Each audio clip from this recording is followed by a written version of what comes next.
Olá, seja muito bem-vindo a mais um Direto com a Palavra, nossa única regra de fé e prática. Estamos aí no hashtag 1642, leitura da lição da escola bíblica, da escola sabatina. Mas se a palavra é a única regra de fé e prática, então por que faço a leitura da lição da escola sabatina? Porque ela é uma inspiração menor que nos ajuda, nos conduz para a inspiração maior que são as Sagradas Letras. É o meio facilitador de entendermos a palavra de Deus. Então, seja muito bem-vindo ao canal, inscreva-se no canal, ative as notificações, curta, compartilhe, deixe o seu joinha, você que já é inscrito também, deixe o seu joinha aí todos os dias, isso nos ajuda a fazer o YouTube impulsionar a mensagem da cruz, que é o tema dessa semana. Estamos estudando sobre 1 e 2 Coríntios, no terceiro trimestre do ano, e o tema da semana é a mensagem da cruz, que está lá em 1 Coríntios capítulo 1, verso 18, diz: pois a mensagem da cruz é loucura para os que perecem. Em outra versão diz: para os que estão de fora. Mas para nós que somos salvos, salvo pela graça mediante a fé, é poder de Deus. Cícero, escritor e orador romano, havia dito, preste bem atenção nisso aqui, havia dito aos romanos que manifestassem longe do pensamento a ideia da cruz. Longe significa assim, não pense, vocês estão proibidos de pensar, e termina falando com meio de punição, como meio de punição. Embora tenha morrido quase meio século antes do nascimento de Jesus, sua afirmação ilustra o desprezo com que os romanos viam a cruz, algo tão repugnante que não deveriam sequer pensar nela. Em contraste, Paulo escreveu, a mensagem da cruz é o poder de Deus. Para ele, a cruz é um instrumento de reconciliação entre Deus e a humanidade. Efésios 2,16, Colossenses capítulo 1, verso 20. O símbolo supremo da humanidade de Jesus, Filipenses 2,8.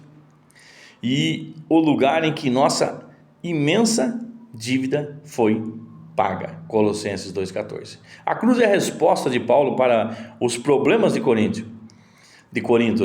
Logo no início de 1 Coríntios percebe-se a preocupação com uma questão importante, as divisões na igreja. Ele estava tão apreensivo com isso que após a saudação, lá em 1 Coríntios capítulo 1, verso 1 ao 3, ele dá a saudação e ações de graça, 1 Coríntios 1 ao 4 a 9, esse foi o primeiro tema que ele abordou, já na sequência da leitura, de capítulo 1, verso 10 ao 17.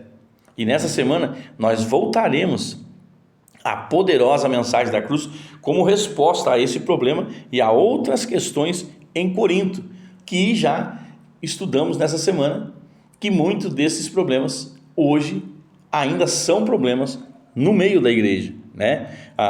O que Paulo falou do verso 10 ao verso 17? Ele disse: rogo-vos, irmãos, pelo nome do nosso Senhor Jesus Cristo, que faleis todos a mesma coisa e que não haja entre vós divisões, antes sejam inteiramente unidos na mesma disposição mental e no mesmo parecer. E como ser unido na mesma disposição mental? Como? Pensando no que é do alto, nas coisas que são do alto.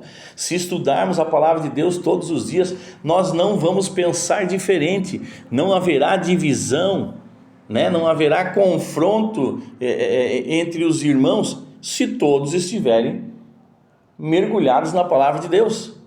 E os que se julgam estar fortes, cuide para não cair, e fortifique os irmãos que não têm tanto conhecimento, mas tudo isso em amor. O verso 17, pulando aí a leitura: porque não me enviou Cristo para batizar, mas para pregar o evangelho, não com sabedoria de palavra, para que não anule a cruz de Cristo. Não é sabedoria humana, mas é sabedoria que vem do alto, direto do trono da graça. Por isso nós precisamos orar e meditar na palavra de Deus, para que as nossas pregações, as nossas mensagens sejam inspiradas, que nós não sejamos apenas contadores de história, que conseguimos ter uma boa ilustração, ilustrar muito bem, ter uma boa oratória, histórias que nós sabemos, que os nossos filhos sabem, elas se transformam sempre que as lemos elas não voltam vazias, a palavra de Deus diz, mas para isso elas precisam ser inspiradas, porque senão não passam simplesmente de histórias contadas, isso que as pessoas ouvem, de meu Deus, já conheço de cor e salteado, de frente para trás, de trás para frente. Mas quando você busca em Deus e você é tocado pelo poder do Espírito Santo, então essa palavra se torna viva. Apóstolo Paulo nos chama de carta viva, e esse é o princípio, e isso é o que nós devemos procurar todos os dias, com zelo, os melhores dos dons. Amém, amados? Louvado seja Deus. Então vamos juntos em mais essa semana, vamos orar por essa mensagem maravilhosa que vamos discorrer durante todo esse período.